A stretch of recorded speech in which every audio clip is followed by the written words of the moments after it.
Hero मेरा साथ रहे में सक्षम पर आ चुकी है एक नई मुसीबत। देखने को मिलने वाला है काफी कुछ ड्रामा शो में। तो देखने को मिलेगा कि यहाँ पर प्रिया की एंट्री हुई है, जो उसके मामा जी और प्रिया दोनों ही सक्षम को जाल में फंसाने की कोशिश कर रहे हैं, क्योंकि वो बहुत पैसे वाला है। और ड्रामा सामने आ चुका है कि मामा जी कोई पैरालाइज्ड नहीं है।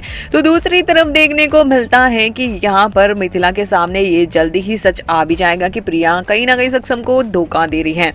तो वहीं पर अब यहाँ मिथिला यही कोशिश करती है कि गोपिका को वो वापस कैसे भी लेकर आए, और वो पहुंचती है उसके घर और उसे मनाने की कोशिश करती है, समझाने की कोशिश करती है कि तुम्हें अपनी लड़ाई लड़नी ही पड़ेगी। और गोपिका में हिम्मत आती है और वो लड़ाई लड़ने के लिए तैयार हो जाती है। तो वहीं देखने को मिलता है कि मिथिला जानबूझकर अपने खिलाफ मोर्चा निकाल देती है और एनजीओ वालों को कॉल कर देती है कि मिथिला ने अपनी बहू को धक्के देकर घर से बाहर निकाल दिया और उस पर काफी जुर्म ढहे गए हैं।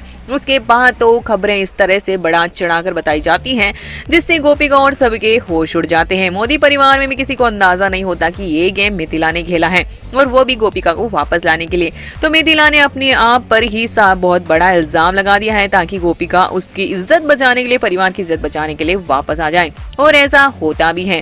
गोपिका लौट कर आती है और बचाती है मिथिला की इज्जत और सबके सामने कर देती है अनाउंसमेंट कि ऐसा कुछ भी नहीं हुआ है। वो कुछ दिन के लिए अपने पियर जरूर गई है, लेकिन अब भाई वो वापस लौट आई है। वो कहीं गई नहीं थी, ऐसा कोई जुल्म नहीं किया, और मिथिला की काफी तारीफ भी कर देती है, जिसके बाद मीडिया का मुंह तो बंद हो जाता है। तो साथ में ही गोपिका अब यहाँ पर वापस घर लौट आती है, और देखने को मिलेगा कि यहाँ पर यहाँ शांति पूजा रखी जाएगी, जिसमें सक्षम और गोपिका दोनों ही बैठने वाले हैं। और दूसरी तरफ प्रिया कोशिश करेगी कि वो सक्षम के करीब आ सके और वो इस घर में वापस आ सके, यानी कि सक्षम से शादी करके पैसे लूट सके। तो भाई यहाँ पर ये सच भी जल्दी गोपिका के सामने आएगा और वो प्रिया को पकड़ने वाली है। तो सक्षम के सामने किस तरह से प्रिया का सच गोपिका लेकर आती है, साथ में अपने रिश्ते को कैसे बचाती है, ये काफी कुछ इंटरेस्टिंग होगा देखना।